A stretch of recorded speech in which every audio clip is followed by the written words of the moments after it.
لیکن انصاف کا یوم تشکر مردان سے تعلق رکھنے والے کپتان کی دیوانی امرین اپنی منگنی کی رسم چھوڑ کر اسلام آباد پہنچ گئی. کہتی ہے کہ سسرالیوں نے منگنی توڑ دی لیکن اس کی پرواہ نہیں ہے. کپتان کی کال پر پہنچنا زیادہ ضروری تھا. اپڈیٹ کر رہے ہیں آپ کو جہاں پر تحریک انصاف نے آج یوم تشکر منانے کا اعلان کیا ہے.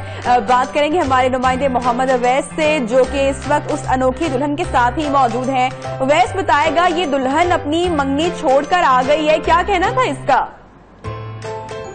جی بالکل, پاکستان تحریک انصاف کے کارکنان کی آمد کا سلسلہ جاری ہے. یہاں پر دیکھنے میں آ رہا ہے کہ کارکنان کے آج جذبات اس قدر ہیں کہ آپ دیکھ سکتے ہیں اس وقت کہ یہ وہ دلہن ہیں جن کی آج منگنی تھی لیکن اپنی منگنی چھوڑ کر آج یہاں پر تحریک انصاف کے ساتھ اظہار یکجہتی کے لیے یہاں پہنچی ہیں. ان سے پہلے پوچھتے ہیں کہ آج اپنا اتنا بڑا دن چھوڑ کر, منگنی کی خوشی چھوڑ کر, منگنی کی خوشیاں جو تھی وہ قربان کر کے جلسے میں پہنچی ہیں, کیا تاثرات ہیں, کیا کہیں گے؟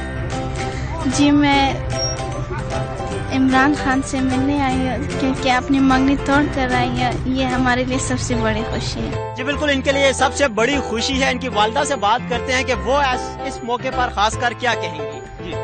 جی اس نے رشتہ توڑ کے آ رہی ہے تو خوشی کے لیے, اور یہ بولتی ہم خان صاحب صحیح ہے ہمارے لیے, ہم نے رشتہ چھوڑ دیے. جی بالکل, آپ نے دیکھا کارکنان کی محبت. اس وقت آپ دیکھ رہے ہیں کہ پاکستان تحریک انصاف کے ساتھ ان کی محبت کس قدر ولیانہ محبت ہے کہ آج اتنا بڑا زندگی کا اہم فیصلہ چھوڑ کر, منگنی کی رسم اپنی چھوڑ کر اس وقت یہ کارکنان جو ہیں مردان سے, خیبر پختونخوا کا علاقہ ہے مردان سے, یہاں پر پہنچے ہیں اور اپنے کپتان عمران خان کو سننے کے لیے. بہت شکریہ محمد اویس صاحب نے.